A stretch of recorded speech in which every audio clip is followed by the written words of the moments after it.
The annual 150-mile relay race, the Buck 50, is about to step off on the 2021 race course. We'll tell you more about it in just a moment with one of the co-organizers, Dave Huggins, right after this. Archway of Opportunities is a scholarship program.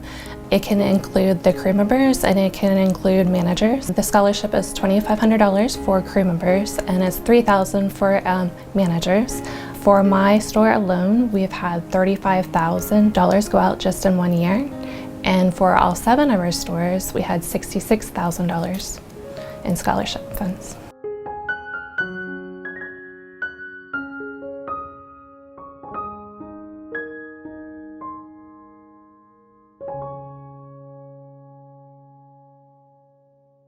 We are less than a month away from the next event for our friends at the Buck 50. We're joined by Dave Huggins, one of the co-organizers of this event. Chris Scott is the other. He's got another obligation right now, but let's take a moment to talk about what 2021 will present to you, because last year we were on the shelf at this time and you were hoping to be able to do something during the summer.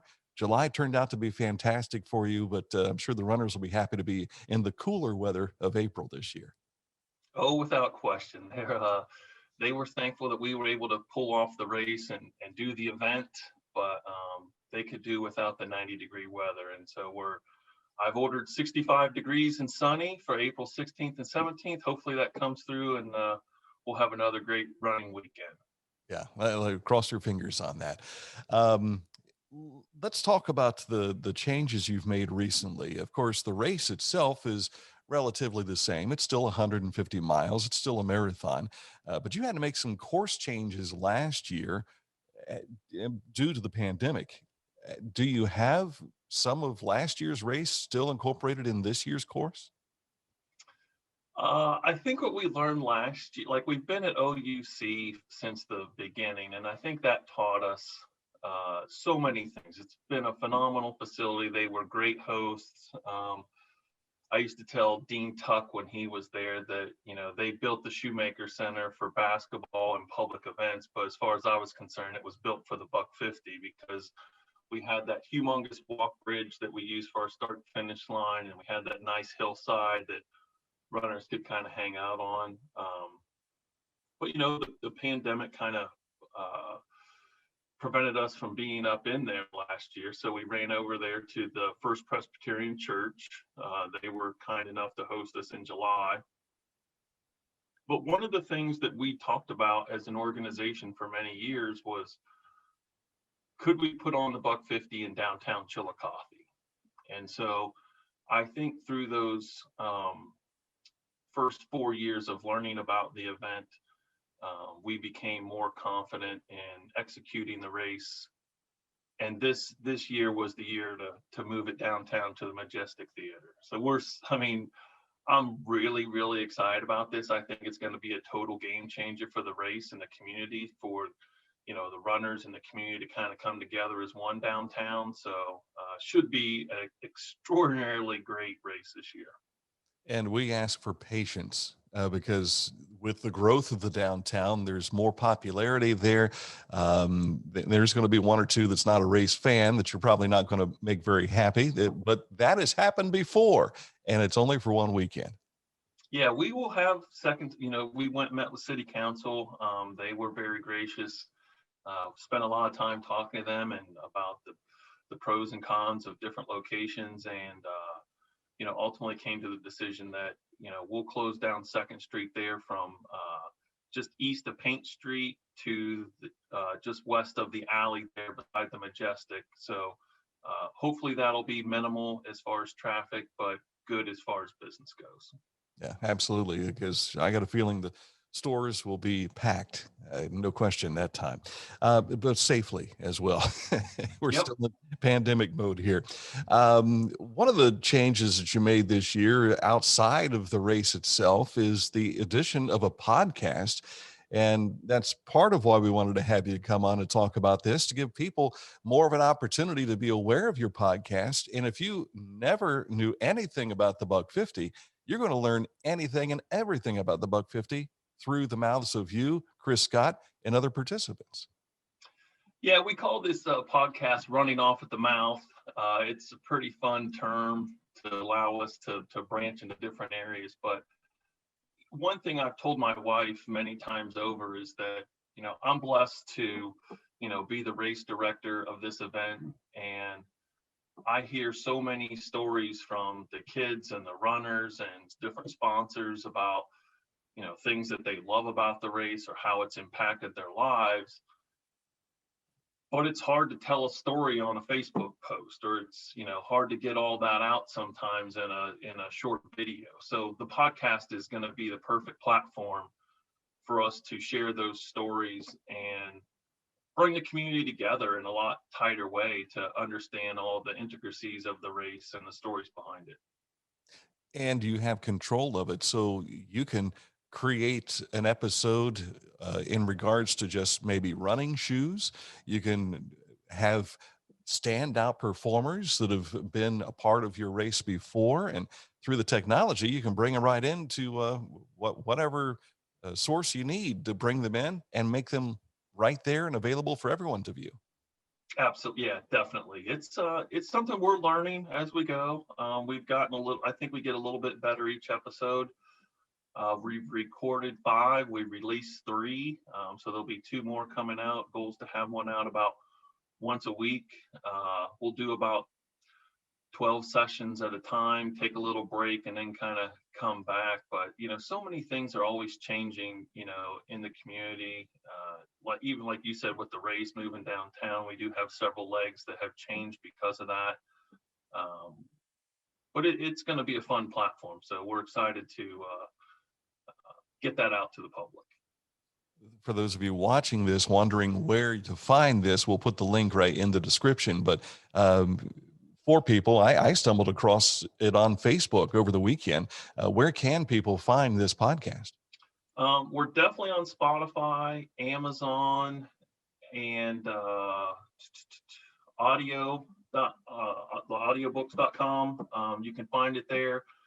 We're working our way into the iTunes platform. That takes a little bit of time to do that.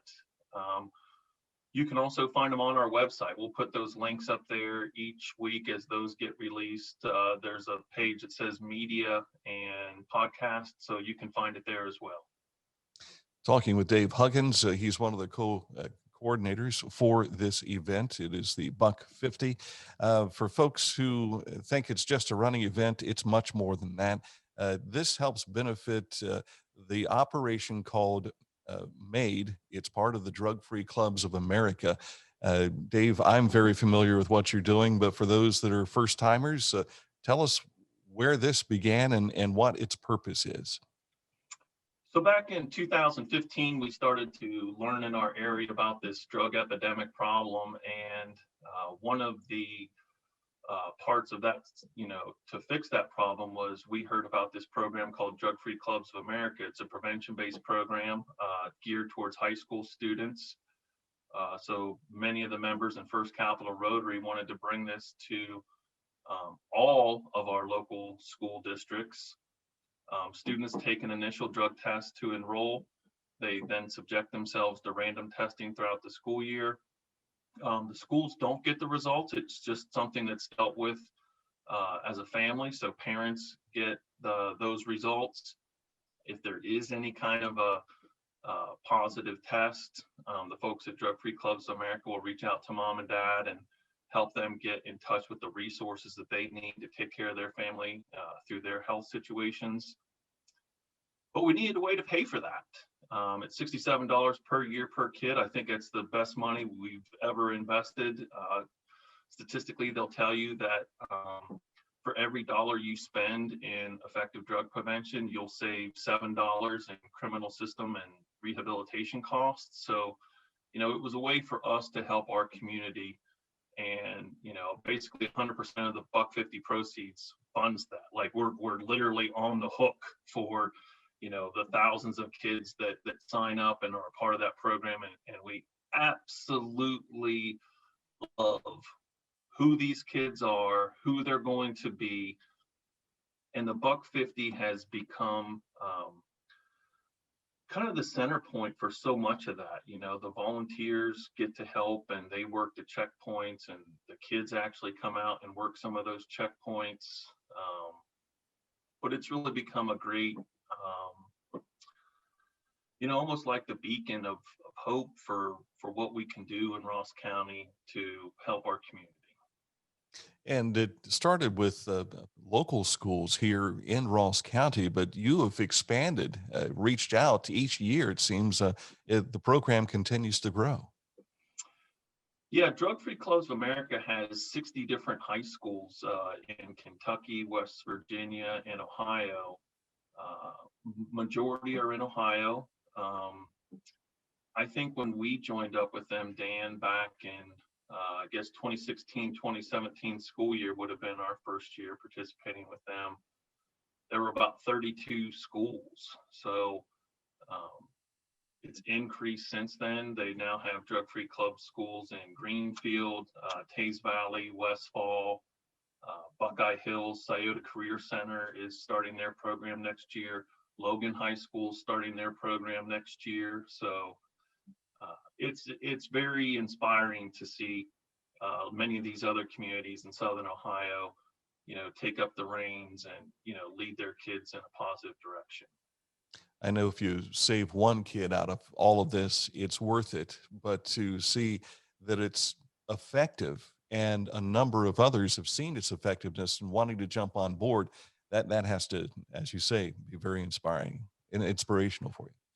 It is, and I tell you, the hardest thing for me, Dan, is what I guess I have learned is the real story going on in many households and many communities. Like you hear, everyone understands there's a drug problem.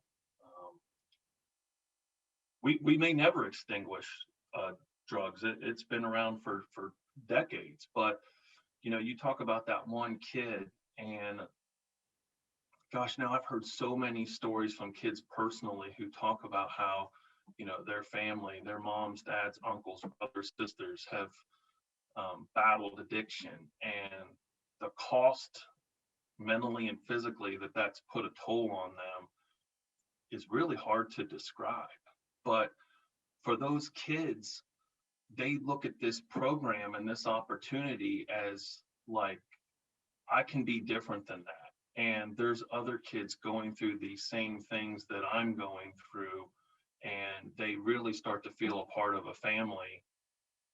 To me, that's so special. I mean, that's why I do what I do and work the hours that I work, and I love it. I mean, I was talking to my wife one night. I might have even shared this with you one time, but it was like 8 o'clock at night on a Friday night, and we were in the basement working on things. I think this was for like last year's race in July, and I just laughed. I said, what's awesome? Everything we're doing is for those kids. So I love them, and I really believe they're gonna change the future of Southern Ohio. Well, not only has the program taken off, the race itself has taken off. Last I heard, and this is we're talking the day after St. Patrick's Day, less than a month away from the race. You've got 74 teams. Has that changed, and do you expect it to increase there before the race day? We'll probably stay at 74. We technically close registration on February 1st, so we can start organizing and getting things ready. But if someone calls me last minute and they've got their game together, we'll add them. But this race is going to be really fast. We have the fastest field that we've ever had.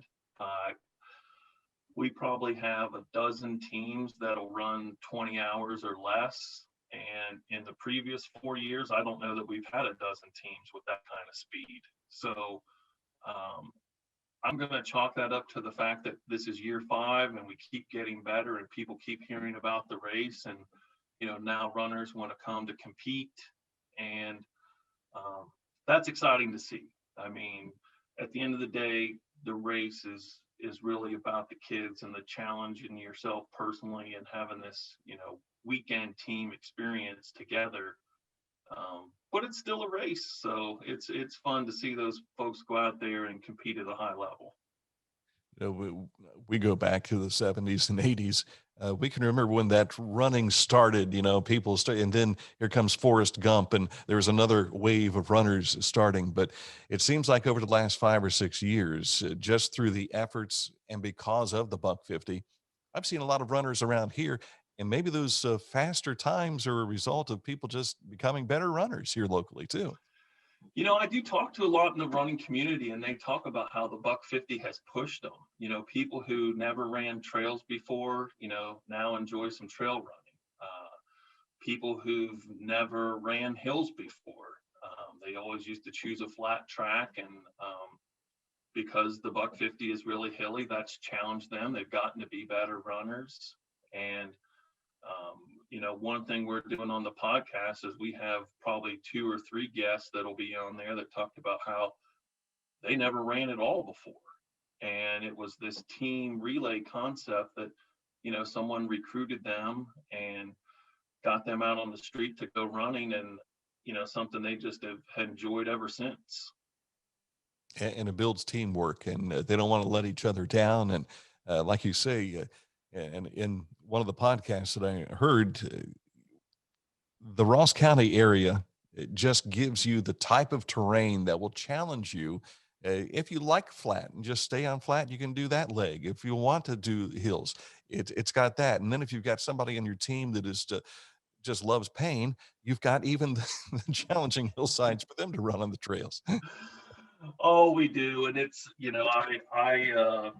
I'm one of those guys who I love hills and I love a challenge. So I love to be able to push people outside their comfort zone.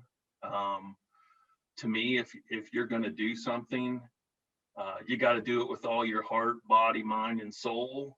And because the thing is that most people, I think, don't understand about runners. A lot of times they're considered crazy, and we are, but it's that moment when you run further or faster or in a more challenging environment and you survive. And then you realize that, well, hey, if I can do, 5 miles, maybe I can do 6, and then maybe I could do 7, or maybe I could do 5 miles faster. And it's been such a great life lesson for myself and so many people where, when the going gets tough, the tough got to get going. Well, the way you make yourself tougher is you go through some adversity. And I think that's the great, the team camaraderie. When those 10 runners assemble at the end of 2nd Street and Paint Street this year, and they look each other in the eye and realize that they've ran 150 miles together over the past, say, 24 hours, and they were able to accomplish that. And they start to head towards us at that majestic archway, which has been the center point of so many, events and festivities in our town. It's really going to be the perfect culmination to know that they achieved something great. So I'm just really excited to watch people experience that. Maybe it's for the 5th time and this is their 5th buck 50, or maybe it's their first time. So it's definitely something neat to do together.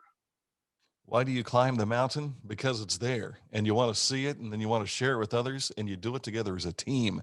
And Yeah. hopefully the efforts of this buck 50, also through the dual efforts of helping us overcome the drug epidemic in our community and other communities, one day we'll, as a team, look back on that and say, we did it.